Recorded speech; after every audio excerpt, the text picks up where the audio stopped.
Hey everyone, welcome to our channel. This past weekend, we embarked on an amazing adventure through the picturesque communities of Bonavista, Elliston, and Trinity right here in Newfoundland and Labrador. We kicked off our journey at the historic Bonavista Lighthouse, where the sweeping coastal views left us speechless. We visited the local landmark, the Dungeon, which was close to the lighthouse, where we spotted a bunch of horses that were friendly and dropped over to say hello. As we explored these charming towns, we discovered some incredible local craft stores, each one filled with unique, handmade treasures that captured the spirit of Newfoundland. After a day full of exploring, we headed back to our cozy B&B in Elliston, nestled on a hillside. This beautiful place offered breathtaking views overlooking the peaceful community and the stunning islands that dots the harbour. It was the perfect place to unwind and soak in the beauty of this incredible region. So join us as we take you through the sights, sounds, and stories of Bonavista, Elliston, and Trinity. Don't forget to like and subscribe.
We are at Cape Bonavista today. We are generally across the bay in Bonavista Bay North, but today we are in Cape Bonavista. We came to visit the lighthouse, but unfortunately we missed that because it's closed now for today. So hopefully we'll get a chance to go there tomorrow, and because I really want to get inside and see what it's all about inside. We were here a few years ago, but that was probably about 10 years ago now, so it'll be nice to get back inside. This place is booming today. There are people everywhere, which is so lovely to see. There are people looking for puffins, looking for whales. There's actually a family of foxes around here, so maybe we'll find them as we walk along the hills here. So yeah, but I'm told that the foxes are most active in the morning, so our chances of seeing them might be a little slim. And then we're going to head down over on the other side, and hopefully we'll get to see some puffins. The puffins they're not a lot around right now. Maybe we'll get a chance to see them in Elliston, but we're told that right down at the lower, closer to the water, that's where we might actually get to see a few puffins today. So we'll go check it out and see if we can't find some puffins. We'll see if we can find the foxes, and we'll see if there's any whales out there. So anyhow. You see any puffins? I don't see any there. No, I do not. Not right yet. I say it's probably too late in the season for them now. Although someone said the other day they were still here. But you might have to come in the morning time, I don't know.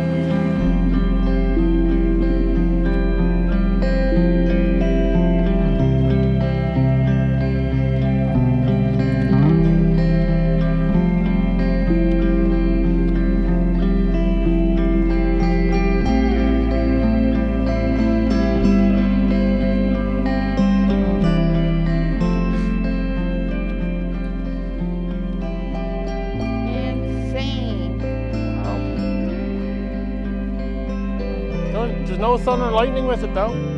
No, just really angry clouds. Yeah, very angry looking.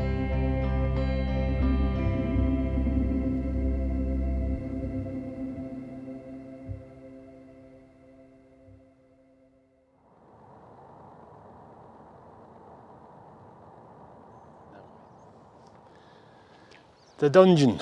We are at the Dungeon Provincial Park. And you can see in the background, the lighthouse way back, way over there. We had a heavy shower, and now the sun is out again. And Anyway, it is hot. It's actually starting to hot. get really hot. There's hardly a breath of wind. It's I'm going to try to beautiful. fly the drone tomorrow. It's absolutely beautiful. So we are, yeah, so it's the Dungeon Provincial Park. We've been here before, many years ago, but it's always nice to come back and see it. So the Dungeon, this is a pretty neat place, and it's actually a collapsed sea cove or sea cave. And it basically, because the cave is collapsed, it actually provides two different openings into the sea. So it's pretty interesting. And anyways, and all around the area here, you can see that it kind of looks like pasture. Well, it is pasture land because it's still used by many of the community residents as pasture, and it's centuries old traditions that turns horses, cows, and sheep out to graze freely during the summer months. And all along the drive up, we were seeing cows. We saw horses that were just grazing freely and running freely, and I it was can see a really, horse from here yeah, now. it was really nice to see. So We'll put that on video. yeah, so we'll show some horses as they're roaming and just grazing. It's actually hot here now. It is very hot. You do with a Yeah. big sweater on. I do have a big sweater on. Yeah. Wow. Nice. There's actually quite a few people around. This is an actual provincial park. Yeah, there's quite a few people around, people walking the trail, people taking photographs, and so it's really nice to see. So over the course of the rest of today and tomorrow, we're going to explore a little bit more of the Bonavista Peninsula on this side of Bonavista Bay. We stopped in Trinity today along the way down, and it was beautiful, hot. There were so many people out and about. It was just beautiful. And we actually stayed in the historic part of Trinity for the most part. We weren't there for a very long time, so we want to go back tomorrow because I do want to stop in to get some chocolate from Aunt Sarah's place, and also I want to check out the Elizabeth Bury Gallery. So there's still lots to do in Trinity yet that we have not done, so hopefully tomorrow. And Giovanni Caboto, Bonavista. This was the location, and I don't know if it's here anymore. Of these things Visit the planted. full-size replica ship to Matthew. Okay. So it is still here. Uh-huh. What year was that, Joy?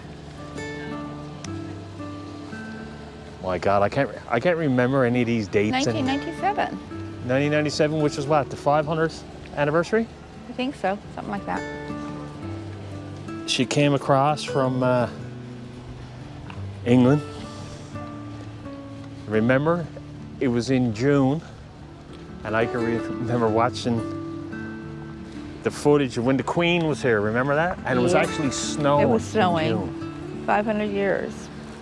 June 24th, 1997, a replica of the There you go. Matthew repeated the historic landing.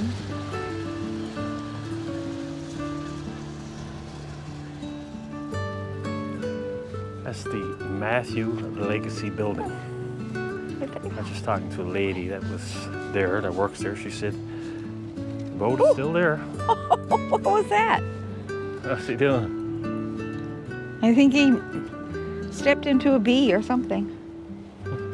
What'd you step on, Bailey? We'll walk towards the courthouse, which is just behind us here. Like the one in Greenspan. This one here looks different because it doesn't have a tower. Up top there, it looks kind of kind of plain without it.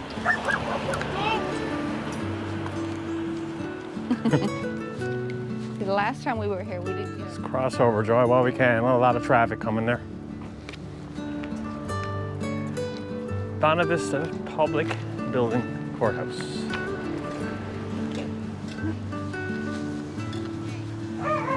Aurora. Aurora. I think that's bigger than the one in Greenspan. Yeah. And by the looks of it, Oh, like wait I a was minute. saying, it's still being It used. is. Bonavista It Archive. says on the sign over on the other side, Bonavista Archives. So I don't know if this is where the archives is housed in here. I don't know. There's not much signage. Maybe it's both. Could be. It could be both, yeah. Bonavista Archives, yeah. Sign right here.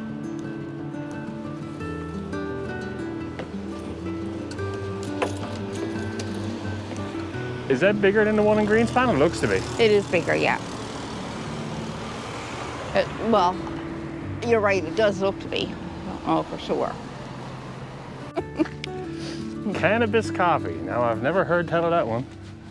As Joy just started to sing. Blame it on the marijuana. Old Eddie Coffee. Eddie Coffee song. Right next to the Cannabis church. coffee. Now, boy, I haven't heard tell of that. It's a new one on me.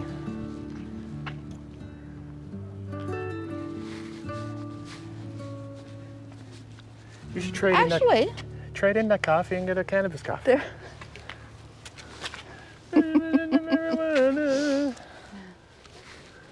A beautiful structure. Bonavista Public Garden. Oh, look at this house. LOA. Oh, this is the Orange Hall, Pete. Look at this, Joy. Beautiful. I love the color. Hi. Doing the tourist thing in our own province, as they say. Oh, that's the Orange Lodge. Orange Hall. That's the Orange Hall. Oh, look. Public Garden. Let's go in. Royal Orange Lodge, number 4. Built in 1907 by Ronald Strathy. The hall is thought to be the largest wooden fraternal hall in Canada. It is home to the Royal Orange Lodge, which in the early 20th century had a local membership of 475 people. It also hosted plays, socials, and meetings like the 1912 gathering of the FPU, during which Sir William F. Coker presented the Bonavista platform. And this is a designated registered heritage structure by Heritage NL. Cool. Awesome. Good shape. It's a big structure. It's huge. Huge, isn't it? Oh, here's a And puppy. this is the public garden. That's just next door to the Orange Lodge. There's a lot of tourists around. Everywhere you look, there are tourists. Yeah. Everywhere. What do you think, Bailey? And the weather is great, so that's a bonus. God, isn't it Hi, beautiful? buddy. The properties are so well kept up. Yeah, it's nice. Beautiful. That must be an Airbnb, like you say. Yeah.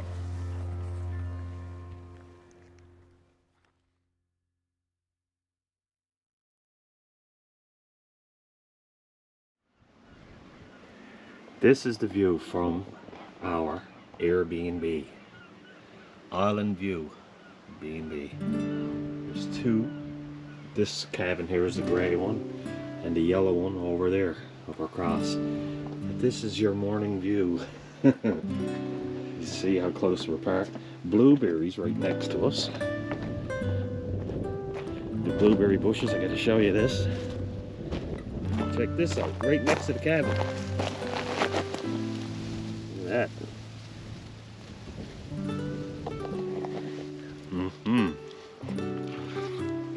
Now, if you're making your pancakes, how sweet would it be? God, do I ever love berries.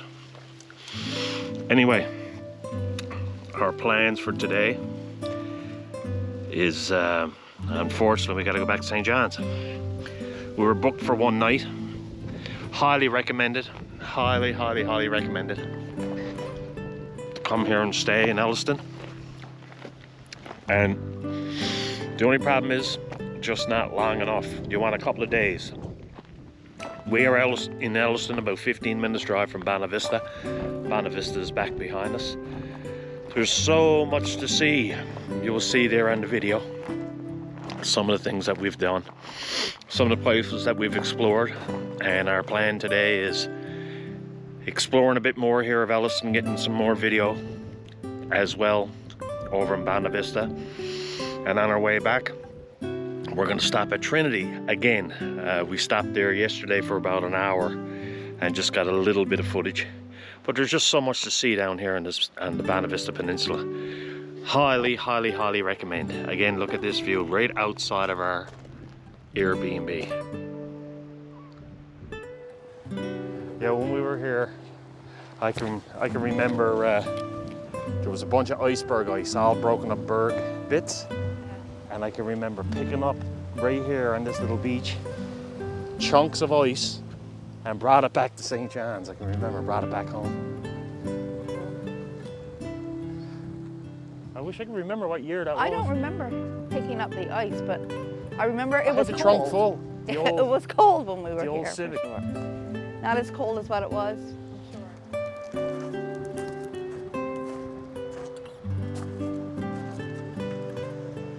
Donation box? Yeah, now how do I get my money down there because it also don't blow away? Here in Elliston, again, over at a place that we were to how many years ago, Joy? Oh my gosh, probably 8 years ago. Our friend Morgan McDonald, who has the bronze foundry in around St. John's, actually down in Marine Drive area. He does all this beautiful bronze work. Anyway, the official, I can't think of the date. We'll put the date back up on the screen once we researches it and looks back. I'll post that actual date. Anyway, this is the monument location, and I'm just going to read what's here on the plaque. And here on the plaque it says, "A boy's dream, a father's promise, a mother's woe." At age 16, Albert John Crew of Elliston couldn't wait to go sealing. This was the last thing his mother, Mary, wanted. Her husband, Reuben, had already survived the SS Greenland sealing disaster. Mary was insistent that he not go sealing again. But Albert John was determined, he was very determined to go and to protect his son. Reuben went too. Like many women in Newfoundland and Labrador with sons, husbands, brothers and fathers sealing, Mary did what she could. She helped them prepare, then she waited and prayed for their safe return. On March 31st, 1914, Mary woke to a vision that confirmed her worst fears. As depicted in the sculpture by Morgan McDonald at the Sealers Memorial, Albert John had died in Reuben's arms on the ice, the father protecting his son until they both perished.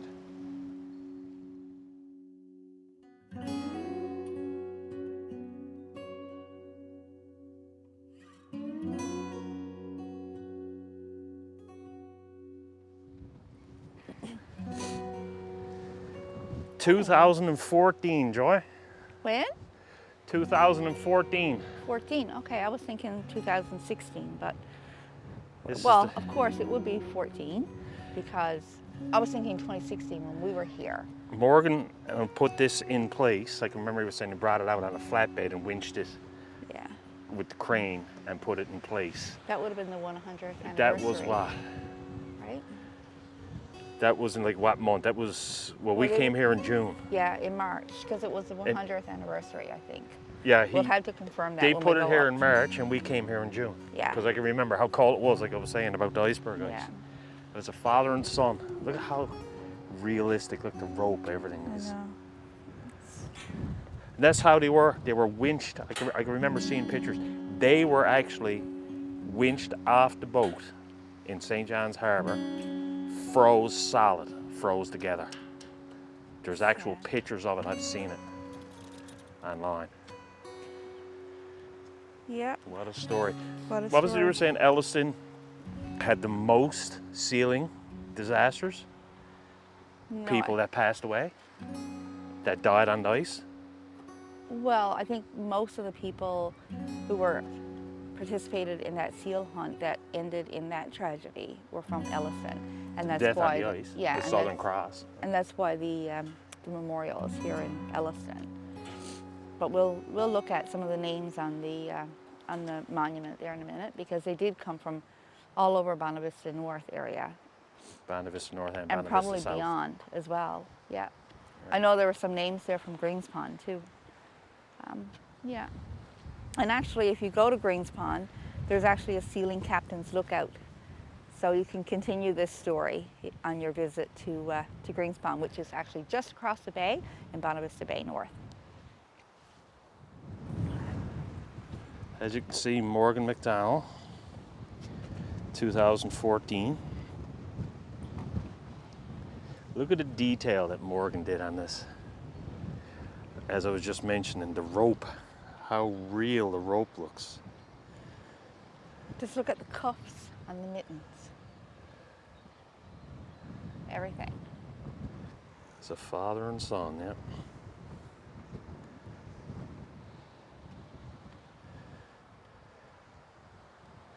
What do you think of that, Bailey? Nice here, isn't it, Bailey? The Hackapick. And I guess this is depicting where they would place these on the ice for the ship to locate where the men and where the seals were too, that they harvested. Pretty amazing story. The mother didn't want and the father didn't want the son to go to the ice. And he went to protect the son. And this was the end result. And then the mother had a vision in the night, Yeah. and she knew that something had happened. I was just reading that there on the actual plaque.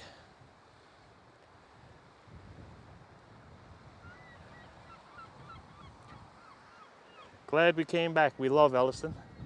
This is our third time here. And we'll be coming back again. No doubt. We'll be back next year. Now, this is the Southern Cross side, which was one of the ships. This monument was unveiled June 19th, 2014. 2014, yeah. Yeah. So, One side here, which I'll get a picture of, it shows the locations, and the other side shows the names. and the age. And also the age, yes. Yeah, those who died. A lot of the people on the Southern Cross were from St. John's, Conception Bay North area. Long Pond, Manuel, Spaniards Bay, Conception Harbor, Colliers, Goulds, Outer Cove, Logie Bay, Upper Island Cove, Harbour Grace. Didn't the Teddy Southern Harbor. Cross go missing? Yeah. And this is kind of related, but not so much related to what happened to the Death on the Ice, which was the book by Cassie Brown. But the SS Southern Cross went missing, was never ever found, if I'm not mistaken. I think, well, we'll see that when we go to the Interpretation Center. We need to refresh our memories on this. On our knowledge of history here. When it We're comes looking to for the Southern Greens Cross. Pond. Any Greens Pond? Not for the Southern Cross. Not for the Southern Cross, but a lot there from Foxtrot. A lot of them are from St. John's and Conception Bay South and Conception Bay North. Brigus, St. Mary's, Colliers, Conception Harbor, Long Pond Manuals, Newman's Cove. And the ages. The ages. Look at the Look, ages. they're all so young. Oh, one gentleman there, 58. It's probably one of the oldest. 19. Most of them were in 40 their years 20s. old, 21, 19. Yeah, most of them were in their 20s. Most in their 20s, yeah. There were a couple of fine. older. This is the SS Newfoundland side. So this one, Oh, look, survivors. Newtown. Mr. James. survivors? Looks like, No, these are those who died. no, right here too, survivors. Oh, Oh, sorry, I didn't see that part. Flowers Island, wow. Wesleyville, Yeah. Pooch Cove, Templeman. So unlike the Southern Cross, a lot of the people who were involved in this sealing disaster were from the Bonavista Bay area. There were still some from St. John's, but most of them were from Bonavista Bay. The survivors, so there's a whole list of survivors here. But over here, those who died, and I just did a quick scan down through, and there is, so Job Easton right here was from Greens Pond, age 17 years old. And I think he is the only one that died from Greens Pond. There's a guy here, Albert Maidment from Chambers Cove. He was 52. And Robert Maidment, he was 30. I wonder if they were father and son. And then there were some survivors as well from Greens Pond. I found over here Joshua Holloway, age 30. And also here somewhere there's another Headley Payne, 18 years old from Greens Pond. So they're two survivors. I wonder what their story is afterwards. Sure would be nice to find out, wouldn't it? Nice to do a little bit of research to see what those young men did after this terrible disaster. I'm sure their lives were affected. What was the book again, Joy? Death on the Ice, Yeah. by Cassie Brown, and I think, or is it Casey or Cassie? Cassie Brown, which was a part of our school curriculum. Oh gosh, yes. That was a book that That's way back. and I don't know if that's like that anymore. I doubt it. Very unlikely that they have that as a part of the school curriculum now, is it? But I know that it was when in the 70s when we were in school. Up there on that hill, that's where we stayed. You can see the yellow and you can see the gray. The gray is where we stayed.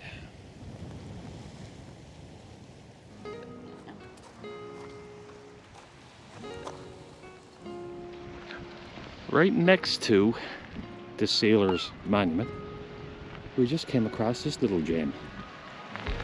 It's a beautiful little craft store. Now the sign is not very strong. It's not very, I'm going to call it strong, yeah. Home from the Ice Flows Craft Shop. Okay. I'm going to walk in through. Something that caught my attention when I walked in were these moose carvings. And the gentleman that's in there, who's working there, he asked not to be on camera, but he said the owner's workshop that he does this stuff is there in the back, and he's given me permission to go back and look. So anyway, let's go in. Home from the Ice Flows Craft Shop, Elliston. See some beautiful, beautiful, beautiful stuff here.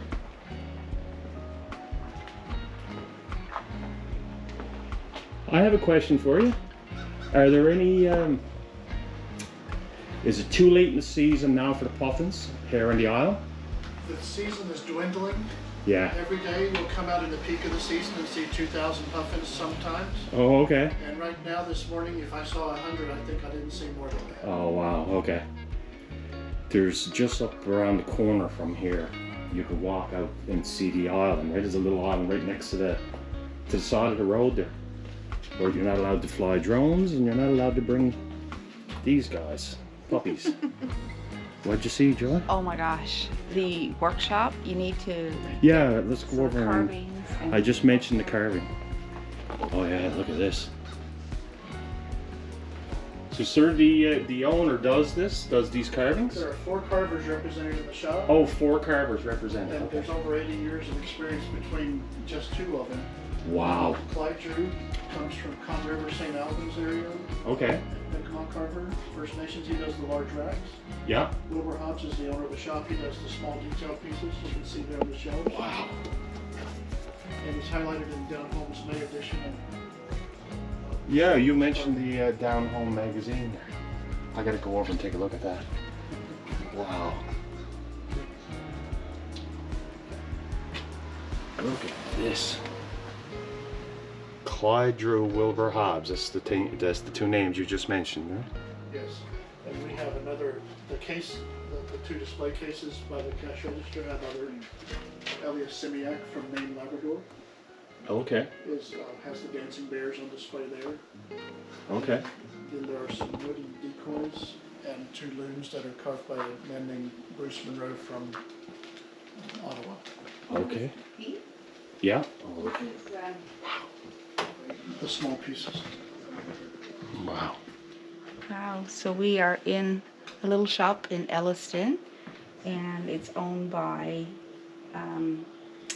Wilbur Hobbs. Wilbur Hobbs. And Yeah, so there's the name this- right there. Artist yeah. Wilbur Hobbs. So he's carved a lot of these pieces that we see here. Look at the The detail. intricate design, and these are moose antler and bone, and they're all one of a kind piece. Just look at the little pieces Look at this here. And he actually has a workshop in the back as well, so we want to pop out there. We've been and given see. the opportunity to go see his workshop where he does this work. Yeah, so we'll pop out there. And see Look at some of that. it. Look at this stuff. This is brilliant. If you're in the Elliston area, make sure you drop by. Make this a place to visit because there's So so it was much bone here to see. and moose antler carvings. Absolutely gorgeous. Wilbur Hobbs. And there's also there's a phone number there. There's another artist, Clyde Drew. There's 4 artists represented here in the store, all the carvings and things, but Wilbur Hobbs is the owner. The other artist, Oh, look at that owl. And the puffin. Oh. absolutely beautiful.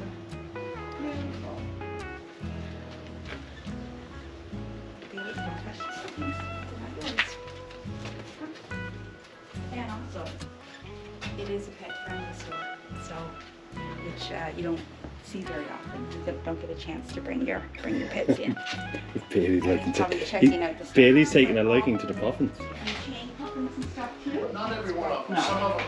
Some of them he had a hand in the design and would have things made Oh, okay. from his designs. Right, yeah. The largest puffin chair in the world is a big deal for him personally. I know, we gotta get into this. And he has little replicas in the window over there that he had designed Oh, okay. specifically and Yeah. made for the shop. Those are very popular. People come and sit in the chair, then they come in and they're like, oh, I have to have an Absolutely. ornament. Yeah, yeah. Gorgeous. Okay, we'll check Let's that go out after. towards Let's go see go towards the the gift shop. the workshop. Or the gift shop. You know what I mean. The workshop.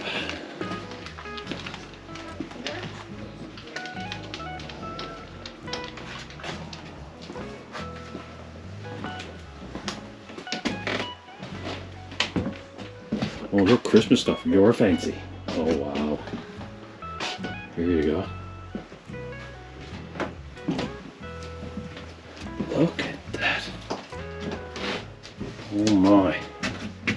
Yeah. All bits and pieces. And you Oh, know what? okay. Some of this stuff might be stuff that he didn't like.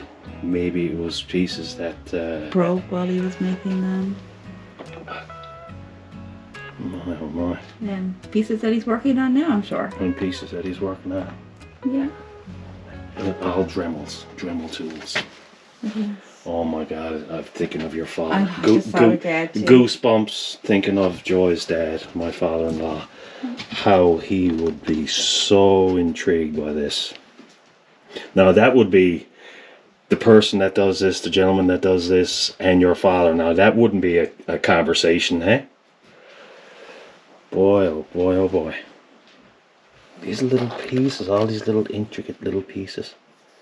Wow. That is so cool. So my dad would carve wood He wasn't a carver of bone or any other material, but he did do wood carvings, and he did them all with a pocket knife or a chisel. And an old piece of sandpaper that Yeah. anybody else would have threw out probably a week before. And your father would work that and work that and work it and work it. So careful. The process of carving that he really liked, anything that you could do with your hands, and he certainly respected people who Look would at work this with their stuff. hands and create things. I can almost bet you that this is pieces that he wasn't happy with. Look at this. I see other pieces too that he's working on, because some of them are still up on the Man, oh man, oh man. piece of- Just what's there alone. Gorgeous. You need to come to this store. I need to find out the name of it. It's a little craft store in Elliston. It's right next to the Sears. Wait. What a visit that was. Oh my gosh. The gentleman who asked not to be on video. Oh my God, such a nice person. Too bad we Beautiful. couldn't get him on video. Oh. Home from the Ice Flows craft shop. Yeah. And now we're going to get into the world's largest puffin chair. If you can get in there. Oh, we can get in there, can't we, People Bailey? around, boy. Lots of tourists here. We'll get in there. Oh, there you go. Fabulous. That's what they need for the big chair in back home. Our In sticks. Greenspan, yeah. So, this Hey, is Bailey, what do you think of fabulous. that, buddy? I just want to show in the home. Where's your phone, Joe? I guess I got my phone Oh. in the CRV. Wait, I want to just show you. You can sit in the world's largest puffin chair. Right, Holding a Bailey? puffin? And then you can go into the little craft store, meet the very kind gentleman who's there working behind the From counter. North Carolina, actually. Absolutely Comes here every wonderful Sunday. Or every conversation. summer, sorry. I think we probably just spent at least an hour in there just chatting with him. And then you can purchase a carving of the world's largest puffin chair. Yeah. And this was actually carved by the owner of the store, Wilbur Hobb. And yeah, so you can come and have your photo taken in the chair, Bailey thinks you got something for him. and then you can go and purchase your little souvenir. How special is that? Hi, Fred. This was an experience. Bailey's known as Fred to us. Now the next part that we're doing, we're going up to see the quilts. Right. Yeah. Oh, this visit was definitely Well worth it. an experience, and this is exactly what I love to see when we're out traveling around the province. Where's your phone? I get a picture of you. So the guy that was working in the gift shop just said that people, that people just come to Elliston just to sit in the puffin chair.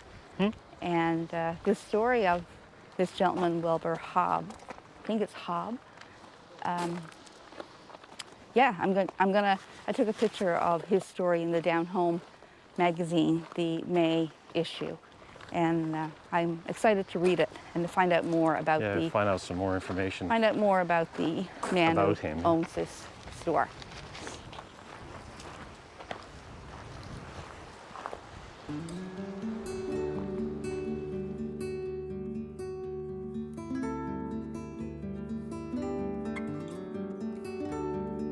It was the Salvation Army Church.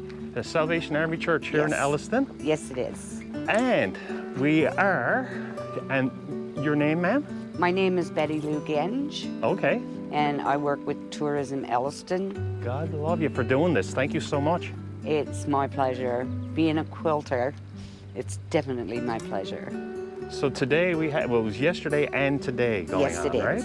Yeah. And it's different, two different structures. This one here. This one right here and Memorial United Church right there. Most of the quilts are in the church. However, we have some of the older quilts here in this building because we wanted to get people used to it now being an event center rather than a church. Okay. So this quilt here was donated by Sid Chalk, God, that's beautiful. and that's one that his sister made for him. Wow. Made as a gift. Yes. Made as a gift to Sydney for his sister. I can't get over the work that goes into this stuff. And I don't know 1%, I don't know Well, anything. you're truly going to be amazed when you get up to the church. Okay. Now here we have some of the older quilts that were normally done by hand.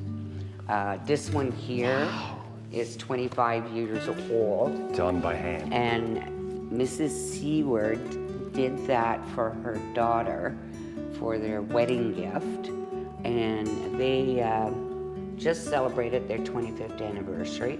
Wow. Now she also made this one, which is all cross-stitched, and she made that for her granddaughter, Hannah. Wow. These here are about 10 years old, and they're gently used, and you can see the craftsmanship and the detail. Oh, wow. Am I wrong by saying hundreds of hours? A lot of hours. A lot of hours. This one here was made by Barbara Bradley, and this one is also about 25 years old. My wife Joy, who's going to come in there now shortly, because she's out there with our pup. Yes. Everything with my wife is Christmas. She is an avid Christmas collector. She sees this, she'll love this. Yeah, so like this one was done with the herringbone stitches around the patches. Wow. So it's quite unique. So that's the process called herringbone stitching. Yes. By hand? Yes. Wow. Now you'll see up in the church, ask her to show you some of the hand stitching, and it's just amazing. God love you. And again, getting back to this building, this structure now, it's a community. This is an event center now. Community event center. It's actually called the Calvin Haley Event Center, in memory of Calvin Haley, who was a big supporter of Tourism Elliston, and like bringing Elliston to the forefront along with Tourism Elliston, because he was one of the members in the beginning. Within the beginning. Yeah.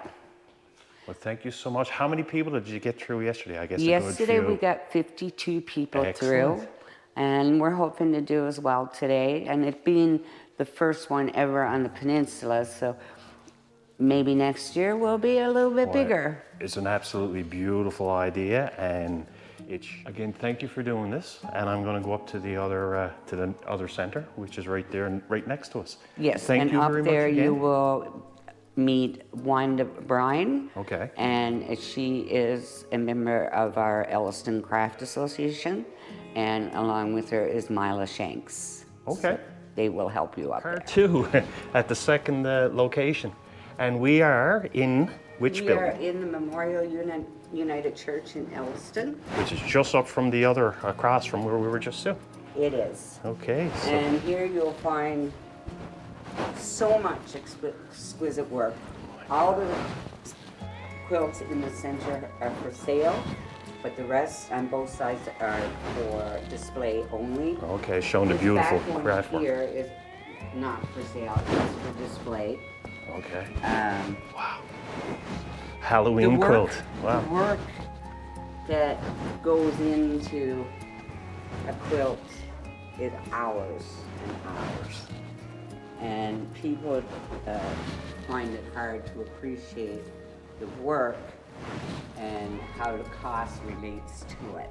Like I was saying there earlier, hundreds of hours, and I don't think I'm exaggerating. No. No. I mean, look at this. Wow. I mean, this one here, The puffins and the lighthouses. Oh my God, the. isn't it beautiful? Now, that one I think Wow. was Joy and Jack. That's her display on. God, isn't that beautiful? They're all beautiful, but I really like the detail, the intricate detail. Wow. Well, they're all like that, the detail. Pretty much. The patterns. Like, it just, again, like you How just... long did it take? How many hours did it take you to do that one? Like this year, I started 3.5 years ago. Did you do this one? Are you serious? If you don't mind, I won't get you on camera if you don't want. What's your name? Wanda. Okay. Wow. That's your work? It is. Oh my. And what was the other one you were saying? This one's yours too? No, that one took me. I started that one 3.5 years ago. 3.5 years. So did it take you 3.5? No.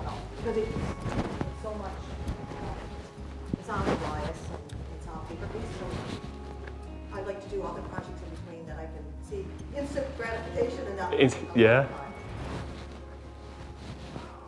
And this one here, the blue, Behind the altar. you need grab off when you look at this one. Because every time I see it, it moves and it's called waves. This one here? Yeah.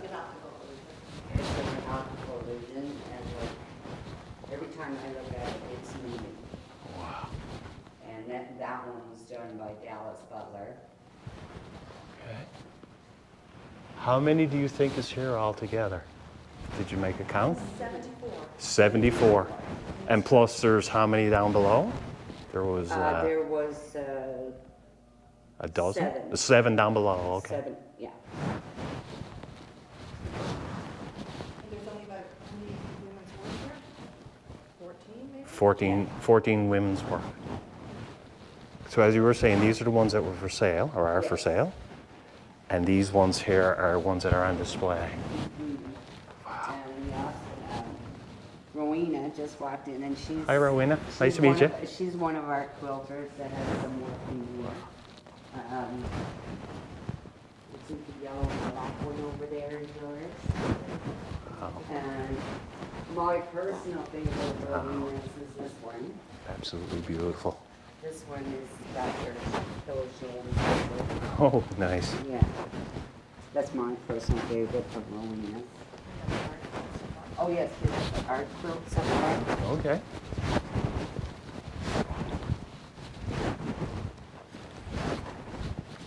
So this, you were saying this is the first year?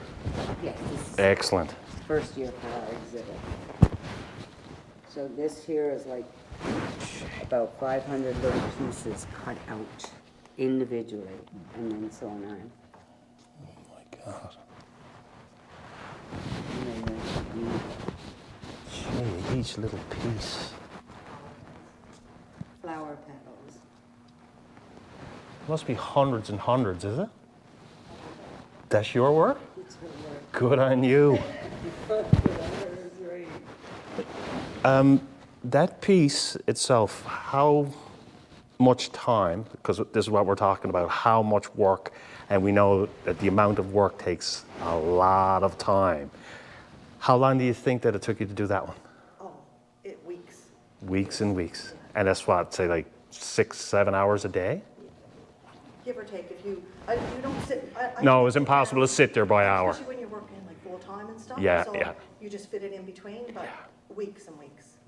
You pick it up, spend an hour, hour and a half, watch a bit of TV as you're working, lay it down, come back to it again. So when you're talking adding hours is probably impossible.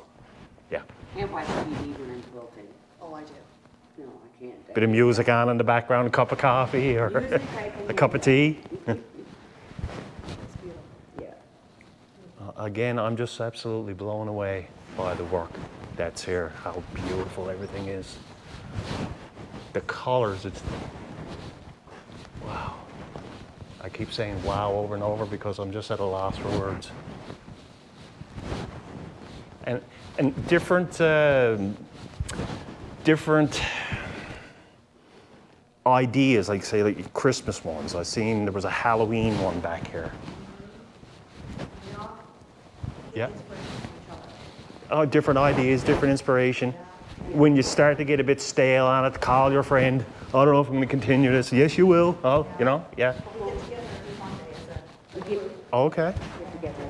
you get together as a group, which is, yeah. We've got new This- quilters that have started. And Yes. that's her first quilt. This is her very first quilt. This one here. Wow. She just started quilting. I love blue. It's one of my favorite colors. That one really, really, really nice. And when I started, I just went up to the town hall where we had the meetings Monday night, Yeah. and Donna Chalk said to me, "What would you like to do?" I said, "I'd like to do a quilt." And she said, "Well, let's start with something simple." I said, "No, I want to do a quilt." Wow.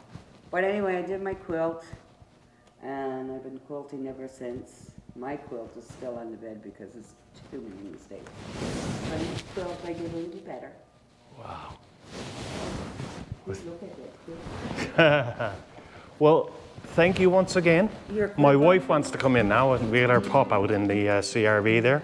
So that's got to be babysat, Yes. as we know. Well, thank you so much, and the best of luck with the future as well, with this one as well as next year and the years after. Thank you very much. You're welcome.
Lester Garland House.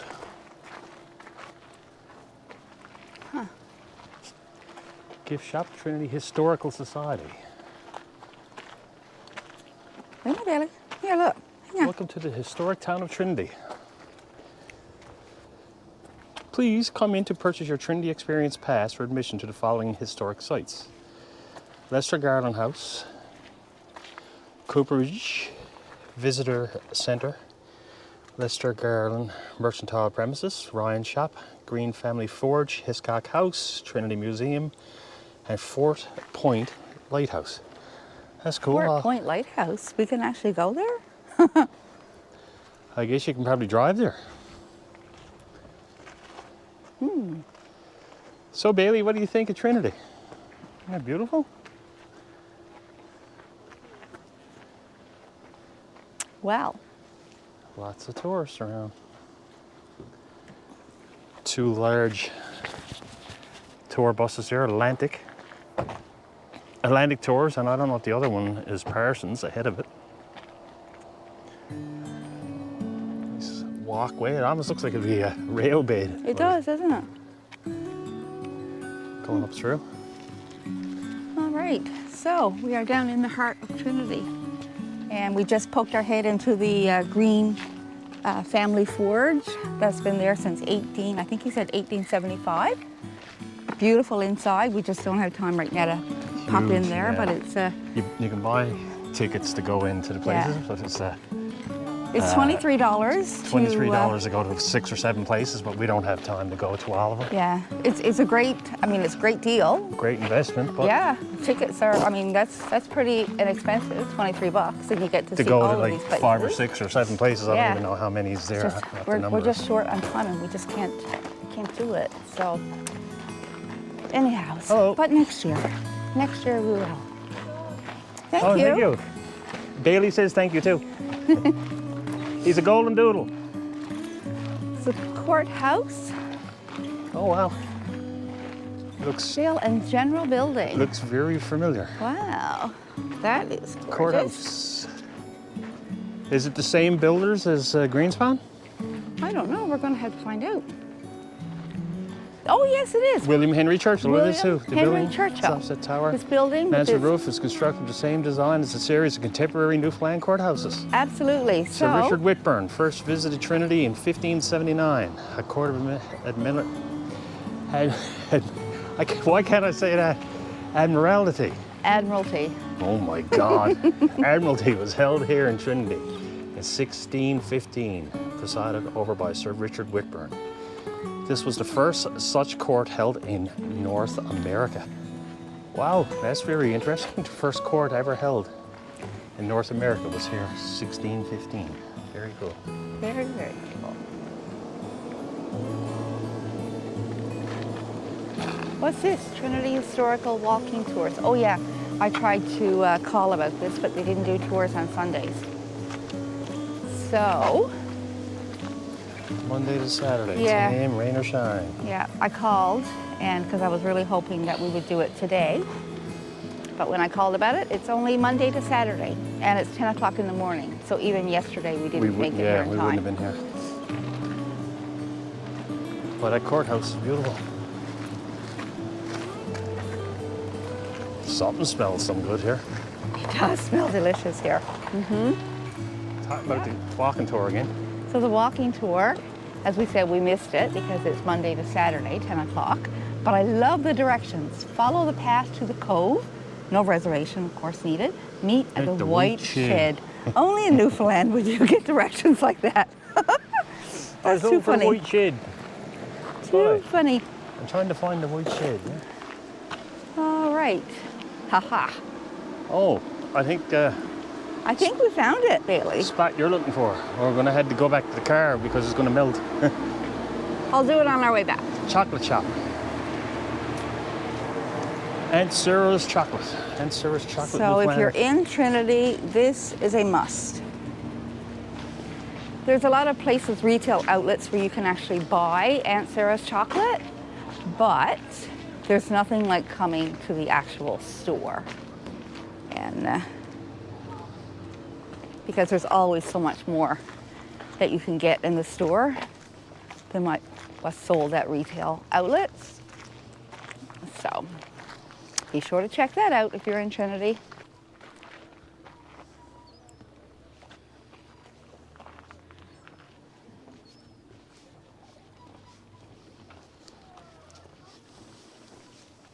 Isn't this nice, Bailey? Oh, look, there's a path going down there, look. Little sandy beach. There's a boat There's a boat over there. over there moored off. We're down on the dock marina. Do we have to go back? Why do you have to work tomorrow? Stop. This thing, working, is getting old. It's taken away from our leisure time. Oh yeah, you needs money to do this stuff. Well, unfortunately, we do have to work. And What do you think about it all, Bailey? Bailey is finding it a little warm, I think. Bailey, don't go too close. Come. Oh my God. This area here now, this part of Trinity, is known as the Lester Garland waterfront. You see here on the storyboard. These storyboards are so important in the communities. The character of Trinity, both as a settlement and as a community, was much influenced by the activities of a host of entrepreneurs. Before 1700s, Trinity Harbour was mainly a summer station used by merchants and ship owners. After 1700, Trinity became virtually a colony of Poole, and it's remained under the sway of Poole for over a century and a half. Several major Poole merchant homes, Whites and Lesters, selected Trinity as their headquarters, and under their patronage, Trinity developed as one of the main Newfoundland trading centres in the English fishery. Benjamin Lester, son of Rachel Taverner of Bay de Verde, by her marriage to Francis Lester, 1724 to 1802, became the most influential influential individual in Trinity.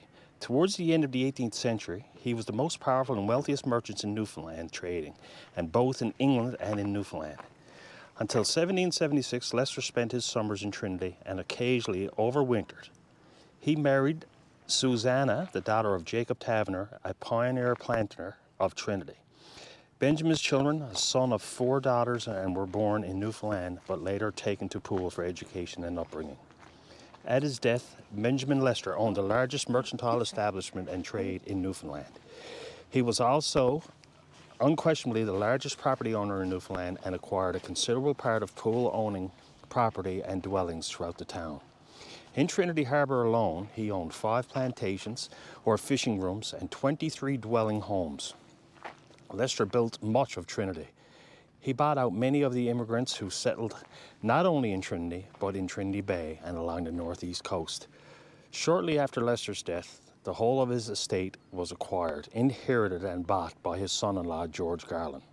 Although he never visited Trinity, Garland was able to multiply Leicester's fortune by capitalizing on the inflammatory fishery prices in the Napoleonic War period, especially in 1809-1812. To learn more about Leicester Garland family business, please visit the Leicester Garland House.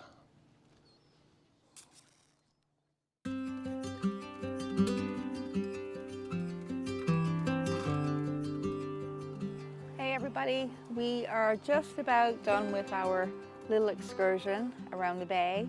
Our mini vacation. Mini vacation. We just had one night. We just wanted to get away from the city, relax, and boy, I can't say we relaxed because we were really busy. And what can we say? We can say, wow. Yeah, it was just so nice to get away from the city, from the hustle and bustle of that, into a hustle and bustle of something completely different. The Bonavista Peninsula. Oh my God. Bonavista Peninsula. We can't say enough good about it. It's been fabulous. Just one night doesn't do it justice. You need to be here for at least 4 days. We spent time in Elliston, as you've seen in the video. We spent time in Bonavista. We've probably seen 1% of Bonavista and did what we wanted to do in Bonavista. Yeah. There's just so much to see. We're here in Trinity here now, which you see on the video as well. Absolutely gorgeous. Tourists everywhere. We've just seen a great big bus, tourist bus. There's buses everywhere. Tourism is crazy here in a good way. Yeah. Really busy. Yeah. Look at the view behind us. And it's 26 degrees. It's the 25th of August. I mean, you couldn't ask for a more glorious day. It's been a busy 24 hours since we left St. John's, as Joy just mentioned. What fun we're having. And there's a gorgeous view of the harbor.